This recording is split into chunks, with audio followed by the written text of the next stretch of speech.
Welcome to the Mike Litton Experience Podcast. Mike has over 31 years experience in real estate, finance, and investing. He's passionate about being a father, a teacher, a realtor, an investor, and a leader. Everyone has a story, and our passion is to help them tell it. And now, introducing the host of the Mike Litton Experience, Mike Litton. So what can you expect from the Mike Litton Experience? You can expect stories that will inspire, motivate, advice that will sharpen your focus, and expert information on real estate, finance, and market conditions.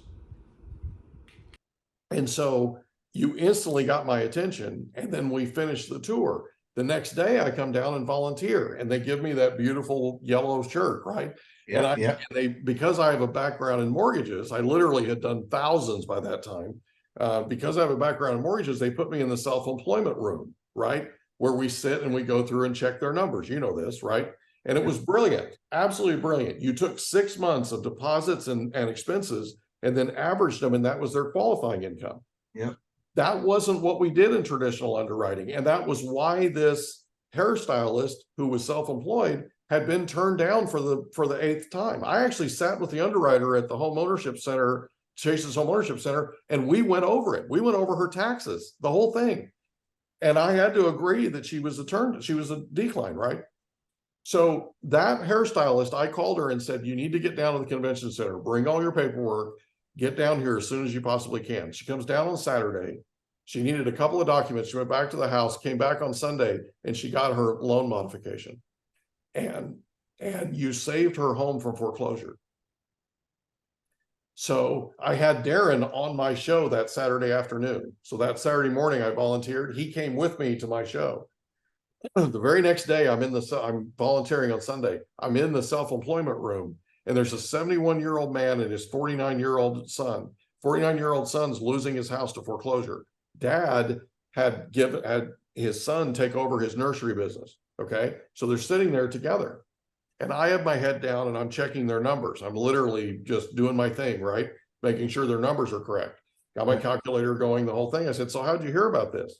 And they said, well, my friend called me. The dad said, my friend called me yesterday and said, this crazy guy on the radio said, don't pass go, don't collect $200, call anybody that you know that's in default and have them go to the convention center now. No questions. Don't question, just go do it. And I said, oh, really? I never even looked up. I said, oh, really? This 71-year-old man said, that was you, wasn't it, son? And I said, yes, sir, it was. And he said, you just got a listener for life. By the way, You saved their house from foreclosure. Just so you know. Okay? I mean, literally hundreds that I witnessed. Okay? Yeah. And I followed you guys back up to LA, and we were at the forum again. And I was there every day, the whole time. And I had a blast. So that was why it was so important to me to have you on my radio show, and also to have you on this podcast, because you can tell I'm a huge fan of yours, and I have been from day one. And I'm super, super excited that people get to hear your story. So the 2008 crisis happens, and from what I understand, you go to Countrywide and you tell Countrywide that you have this idea. And the idea is that you can help them pare their losses by implementing a loan modification strategy. And this I'm paraphrasing what you had told me in the past, but you do one event in Washington, D.C., and you had a line around the building and down the way, and you couldn't believe how popular it was. And then you went from Countrywide to Chase to all these other companies, right? Some of it took some arm twisting, right? I remember you went to Jamie Dimon's house. I remember you went to another lender's house, the CEO, but basically you and your people just kind of invaded the place right on a Saturday, and put pressure on these people, and they responded, right? I just felt like you were one of the only people in the world that's fighting for people that can't fight for themselves, and I just I admire you so much. I can't even tell you. I know you can't tell because I hide it well, but so we did a lot of really good things back then, and then after that you became a lender, right? Well, or was it before that? I guess it was before that.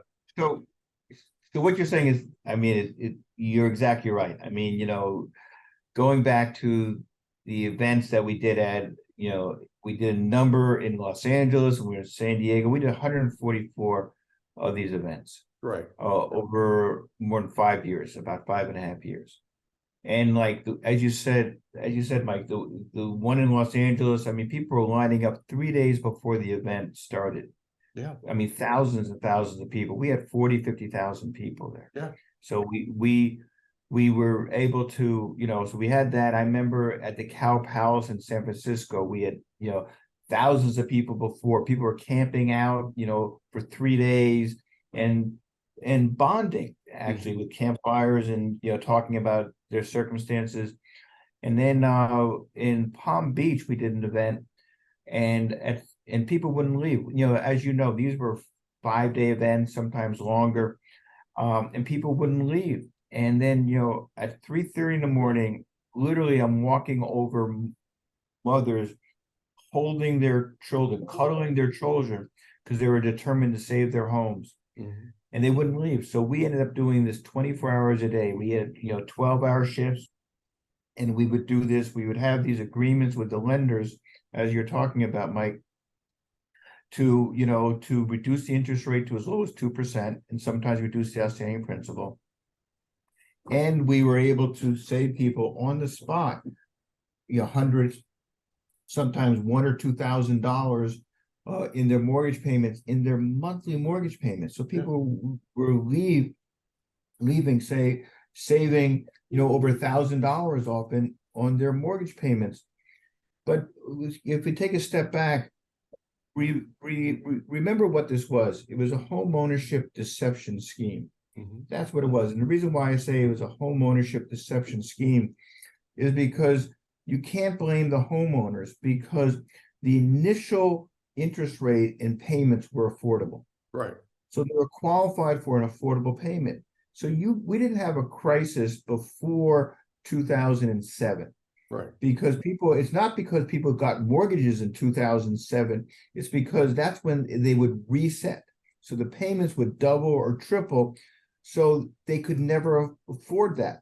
Right. But but these lenders, investors, they set them up knowing that piece. So it's a home ownership deception scheme, because they weren't actually homeowners on the long term, right, because these mortgages were structured to fail.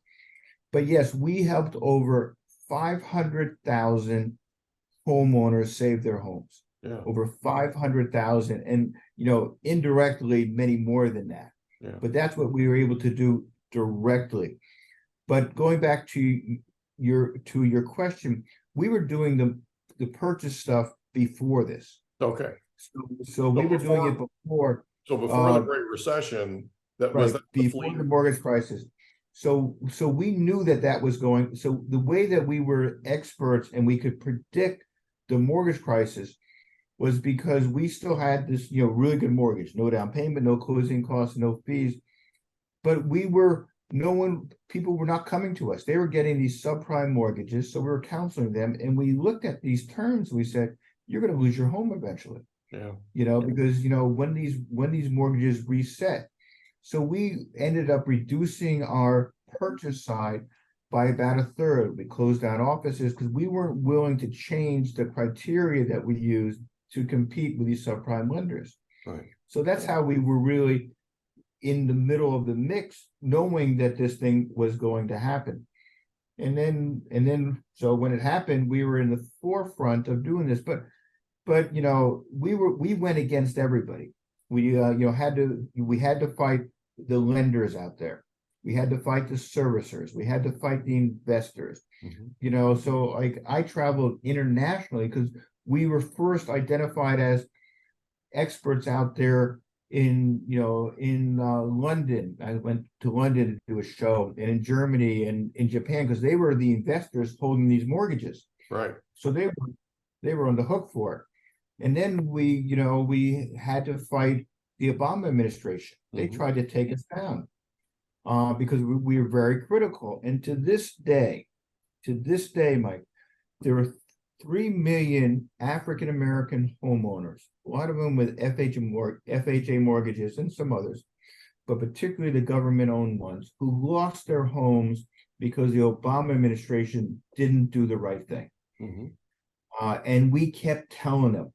And you can look at what Tim Geithner didn't do and should have done, and Larry Summers, and those players out there, and they need to be held accountable. Before and even now, for so many people losing their homes. But to answer your question, yes, we did that. Then we've been building the purchase side since then, and and I can talk about our new campaigns, but we've been doing this against opposition from the powers that be. I mean, you've been a big supporter of the people on the ground who know what's going on, but the people at that level, the policymakers, the powers, they don't like to be pushed. They don't like to be held accountable, and that's what we do. Yeah, I agree with that. I totally agree with that. The thing that's so refreshing for me is, I've been promoting homeownership for 31 plus years, right? Right. And a big part of that has been sitting with people. I mean, I'm working with a lady right now that's working with your companies, that's working with NACA. And she has just been put through the ringer. She got her original mortgage back in 2004. And I mean, it's just been insane. And she keeps getting turned down for these loan modifications because she has too much equity in her house. I mean, what sort of a reason is that I mean, come on, it's just, so we were literally on the phone with your office, not yesterday, but the day before. And I got on the phone with her, right, kind of as moral support more than anything else. But it's, the what you do still goes on. And there are, you and I haven't talked about this, but there was an article in CBS Market Watch in 2019, February 2019. You probably saw it, where it talked about the housing bubble. And it talked about the remnants of it. Like, there's tens of millions of home loans out there still that were originally subprime loans. And they've had major delinquencies, like 4 or 5 years where they haven't been making payments. That percentage jumped so high that Fannie Mae and Freddie Mac eliminated that section out of their annual report. So in 2019, they didn't put it in their annual report. Or 2018, they didn't put it in their annual report because it was going up so fast, and it was alarming to see. So this deal's not over. We're not through the entire looking glass here. There's a ticking time bomb out there, and it's these tens of millions of mortgages. I listed a house for sale in 2018 that these people purchased with a subprime mortgage in 2006.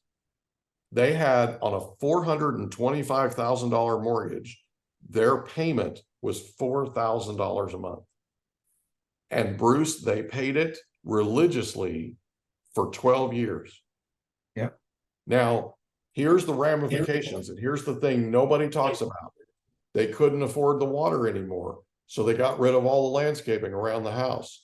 There was a leak in the wall. They couldn't repair it. The flooring was the original builder flooring from 12 years ago. All these things factored in, as you well know, to trying to sell their house for them, okay? And they couldn't afford a new car, and they couldn't afford to send their kids to college. So what I'm sharing with you is an actual systematic reduction or massive reduction in quality of life.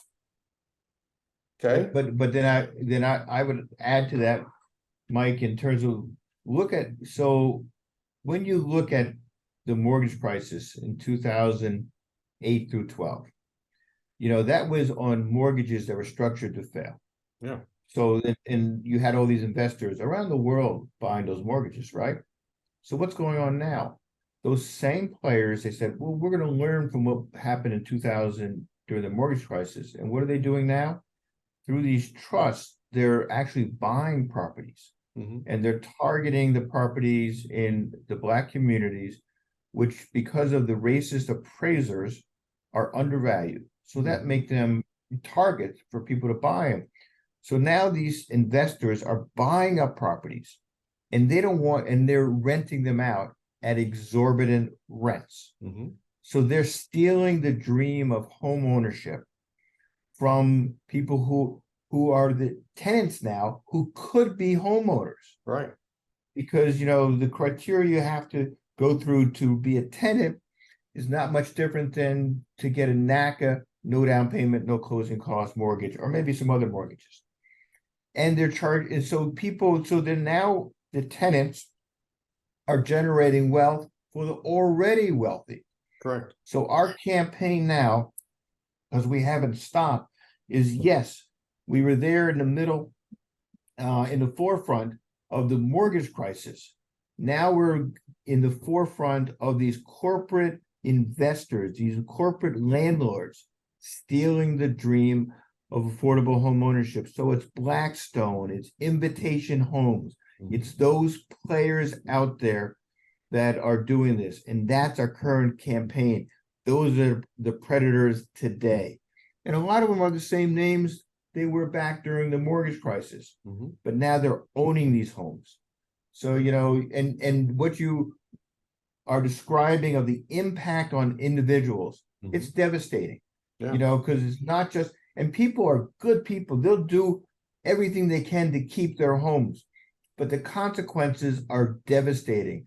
Not only are you not generating wealth, but you're not investing in your own or your children's future. Exactly. And that's personal. That's a systemic problem. And that's a systemic problem. And that's what we have to fight. And so the battle goes on. Absolutely. Yeah, we've won. I should say the war goes on, because we've won a lot of the battles, but the war goes on against those players. So I'm actually writing a book. I start January of next year. I have a ghostwriter already identified who's written 40, by the way. And we're writing a book on home ownership. I would love it if I could interview you for that book, because NACA is going to be a chapter in that book. It's 25 chapters. I've already got it outlined. I would love to interview you for that book. The reason we're writing it is because millennials have PTSD as it relates to home ownership. In 2008, they were children, and they watched the people that they loved that were closest to them, they watched them lose their houses. And so to them, real estate is not part of the American dream. And I'm just crazy enough, Bruce, to believe that I can drive a national narrative. I can write a book that makes the case for millennials as to why the American dream needs to include home ownership again. The average homeowner, according to the National Association of Realtors, the average net worth of a homeowner is $300,000 plus. The average net worth of a tenant is $8,000. Yep. That's almost a $300,000 delta. And you take that and you multiply it by tens of millions of millennials out there that don't trust real estate, or they feel too fearful to go buy. That's a problem. That's 74% of this nation's net worth is real estate. When our millennial generation, which is huge, is not buying real estate, that's a problem systemically for the US, because our standard of living is tied to them and their net worth going forward, right? Yeah. We're literally in the middle of the single largest transfer of wealth in our nation's history. There's some $72 trillion being transferred from baby boomers to their millennial kids and grandkids. 90% of that is real estate, and the millennials don't want it. Well, I would push back a little bit, Mike, and say, yes, that they don't have that mindset, but where's the opportunity for them to buy? Well, that's what I'm saying. If the inventory is not there, and whatever inventory is there is being bought up by these corporate landlords, right? And so the answer you hear from the politicians is, well, we need to build more. And yes, you know, but there's no affordable housing being built in this country. Right. None. I mean, so we're building modular housing, beautiful homes that, for example, a 3-bedroom, 2-bath, 1,200 square foot home, 9-foot ceilings, beautiful, selling between $120,000 $150,000, and that's about a mortgage payment of about $1,100. You know, that's getting affordable, as opposed to anything else out there that they do quote unquote affordable is $350,000 and more. Right. So, but you got to do it in two ways. You got to provide the inventory. Yes, that's important in the new construction. We think that modular factory built housing is the way to go.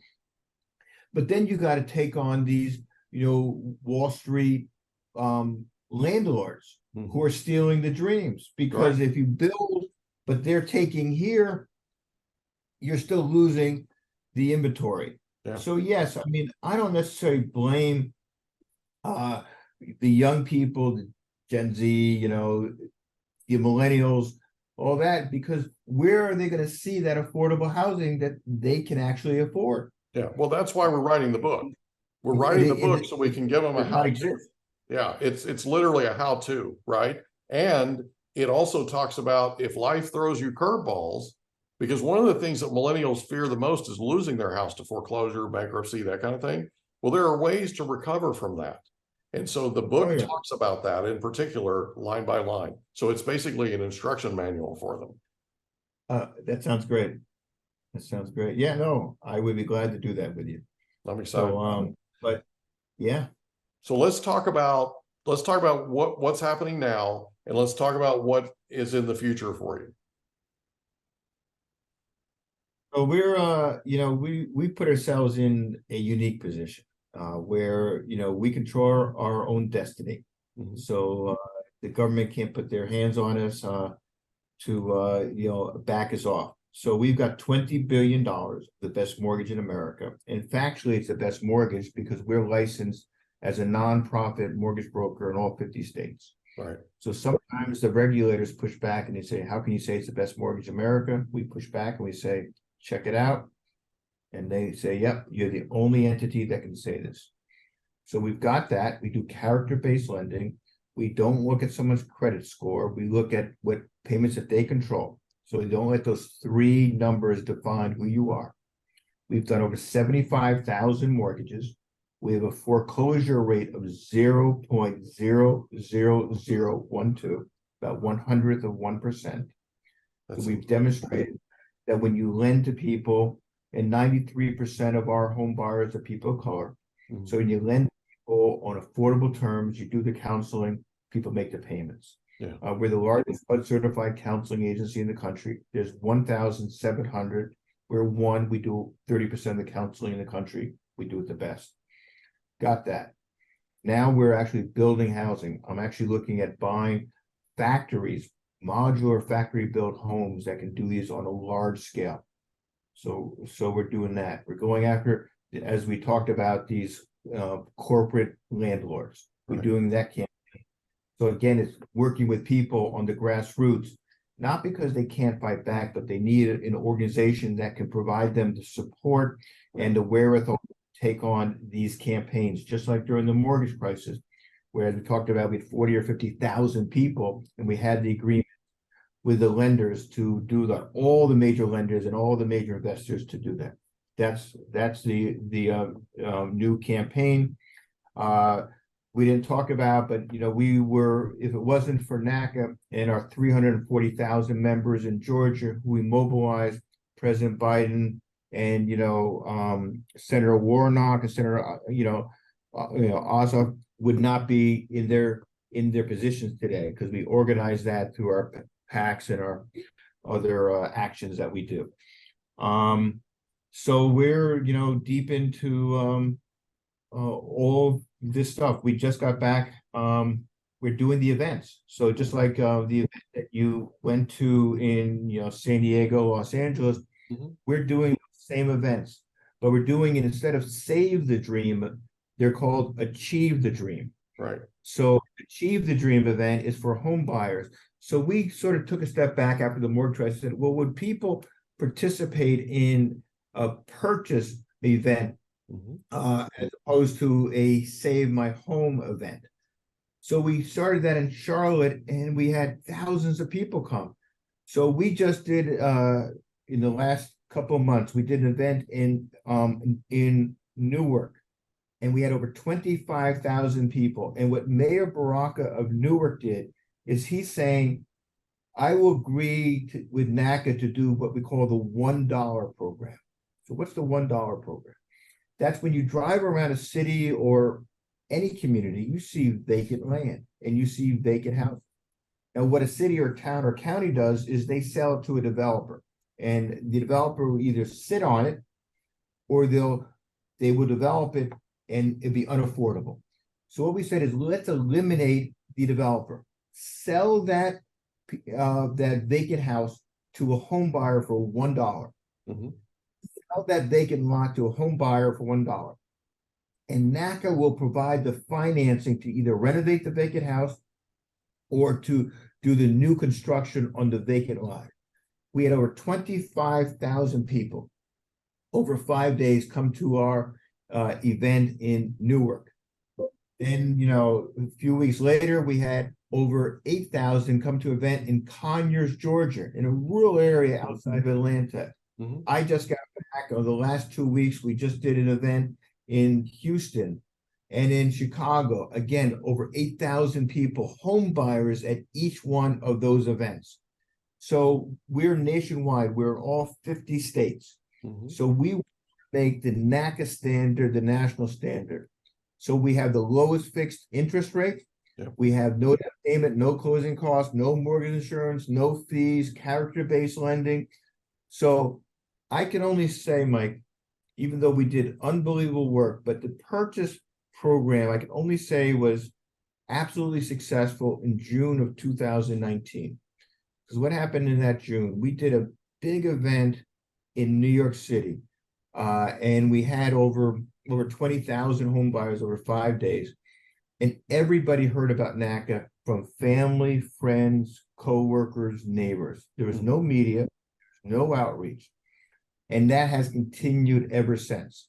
So it's the respect and understanding for people, as what you were, describing with hairdressers or other people telling other people. Because when you say to people, you can get a mortgage with no down payment, no closing costs, no fees, all that, it sounds too good to be true. And that's the right question to ask. It's the right question to ask, because where do criminals and fraudsters go? They go into the mortgage and the real estate business. So everybody's trying to rip you off. But then you ask, how did you hear about NACA? And it's word of mouth from people you trust. And that's the best reflection of the organization. So we have 3.5 million members. And yes, people participate. We require people to give back in whatever way they feel comfortable. So as good as it's been over the 4 decades that I've been doing this, we put ourselves in a position where we can continue to push. We continue to push for affordable home ownership and economic justice. And that's what we're doing. So in a sense, we have an obligation, because we put ourselves in this position to take on those fights where no one else can really take on, the Blackstones, the Invitation Homes, these wealthy, well-positioned corporate landlords. But, when you do it for the right thing for the people, we'll get massive amount of participation. And, we've taken on big fights. It took us 4.5 years to beat Fleet. Took us, 2.5 to beat First Union and Ford Motor Company, for a couple of years. All those things. So, and we haven't lost one yet. So, we're, to your credit, we'll continue to organize and to push. That's awesome, buddy. I'm proud of you. Well, I'm proud to call you my friend. So, and I'm proud to be one of your biggest fans too. So, I'm super excited about what you've done. I'm super excited to have your story on our podcast. I'm also super excited that we're going to get together one of these days and interview you for the book. If there's ever anything I can do to help you, please reach out. You have my personal cell number. Yeah. You can always reach me, and I'll be there with bells on. You know that. So thank you again for your time. I know you're incredibly busy, and this really means the world to me that you did this. Thank you. Oh, thank you. Look, it's just great seeing you. You haven't aged a day. No. Now I know you're lying. But we will be we're going to be doing the Achieve the Dream event. We'll be in California the beginning of January. Awesome. So I will, if not before, I'll see you there, my friend. It'll be great to see you, bud. It'll be great to see you. You take care, okay? Thanks again for doing this. Anytime, Mike. I appreciate you. Have a good day today. We hope you enjoyed another episode of the Mike Litton Experience. If you did, do us a favor, smash that subscribe button, tell your friends, family, and coworkers about our program, and wherever you get your podcasts, please leave us a rating. It helps us to connect with quality people just like you. And that's a wrap. Another episode of the Mike Litton Experience in the books. Reach out to Mike on Instagram at Litton Realty. Want to meet with Mike? Check out calendly.com/Rio760.